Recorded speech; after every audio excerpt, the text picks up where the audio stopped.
Good morning and welcome to what may be the first ever West Country Cars review, and hopefully there'll be many more. Today we're going to do a real world driving impressions of a Land Rover Defender 90. Now many people have sat in one, many people have looked at them and thought how cool is that? But what if it's your only vehicle? What if you're going to live with this? So let's do a quick walk around and then we'll take it for a drive. So we'll start with the back. This example is a proper county. So this is one of the later ones that they call the Puma. So this has the side facing seat. I will just get in and show you the room. So once you're in, you've got a good amount of headroom. I'll just spin that round here. There we are. So reasonable amount of headroom. Good visibility out. You've got the sort of the safari lights up here which give a lot of light. I mean, it's not particularly palatial back here, but it is a Defender. So let's carry on round. Just jump out the back, it is quite a jump. Going around the side, this one does have the side rails. Again, look at the luxury in there. You don't find cars like this anymore. Carrying on around the front, and this is obviously one of the big things you can tell it's a Puma, the raised bonnet hood. This one also got the Safari scoop, the Safari air intake by Mantech. Let's jump on in. Again, quite a jump. So, you're sat inside a Land Rover. What do you see? We've got nice clear dials. Switches from old British Leyland cars. I think that's actually from Austin Allegro. You can see they're on both sides there. I'll spin it round again. One of the big things that people talk about is limited shoulder room. And to be honest, there isn't much. I'm not particularly tall and I just about fit in this.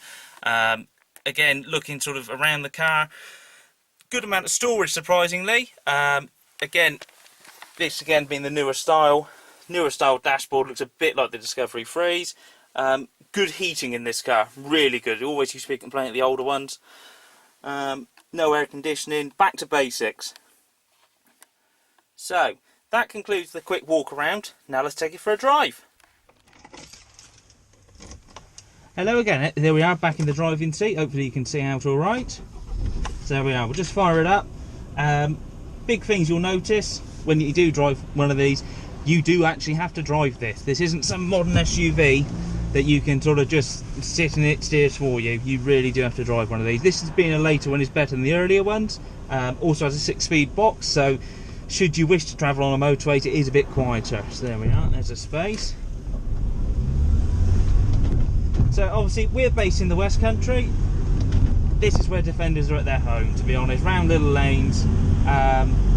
They're not particularly good on the sort of the longer journeys. If you do fit in them and you're the right sort of size, you can get quite comfy in them. So what we'll do, we'll go up here, we'll turn around and go back the way we sort of came. What else is there to note? Leg room.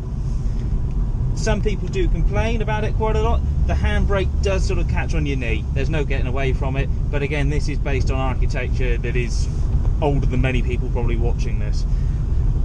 Carrying on around here, you also notice the ride. Now a lot of people do complain about the ride on these and say that you want to have the 110 because the slightly longer wheelbase gives you the better ride quality. That is true, but I'll be honest, you're not driving one of these and flying around. So what we'll do is we'll just turn around in here. This is another idiosyncrasy of a Defender, turning circle. Now these Defender 90s are shorter than a normal Ford Focus, but you try turning one. They've got awful steering lock. You can obviously do things about that. Obviously the good thing about the Defender, highly modifiable. There we are. You can truly make these one of your own. This particular one, this has got some additional sound deadening, which does help a little bit. You can get sort of different seats. If you're a taller gentleman, I mean I'm about 5'10", you can get, they call them mud rails, which sort of raise the seat up and give you a little bit more room. Again, this one being a county doesn't have sort of the rear bulkhead, which can also restrict leg room, so obviously you can't move the seat back as far. So carrying on, performance. It's not something you hear often with a Defender. This obviously is one of the Transit engines. It's pretty good actually. Compared to the old TD5, it is different. The TD5 is very sort of old school diesel. It sort of lugs from down low and doesn't really sort of do much else, but it will, you can stick it in sort of 4th or 5th gear at about 30 mile an hour, it'll be happy. Not quite so much with this later one, however, it is more fuel efficient. Again, this is not still it's not going to be a Prius, but it is more efficient, and also probably the big benefit is that six gear, which obviously people do a lot of miles in these. I mean, this particular one's done just over 83,000 miles, which is, it's not particularly low, but on the other hand it shows it's been used, which is better than one that's just been sat around. Would you want to change your everyday family car for a Defender? Well, you do actually get quite a lot of storage space, because it is a small van really. You may grow tiring of some of its features, shall we say. You do have to climb up in it if you are a shorter gentleman or lady.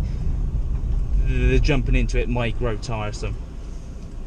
Just wait for this gen.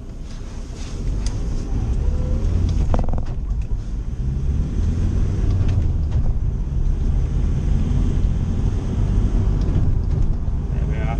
But these really are the sort of roads where these are at home. Sort of 30 to 50 mile an hour. They're quite stable. They do roll around quite a bit. But they do stick to the road. They don't fall off it. That's probably a better way to put it. You do have to get used to it. And again, if you're coming out of a modern SUV into this, you do have to treat it with a little bit of respect, because it's very old school.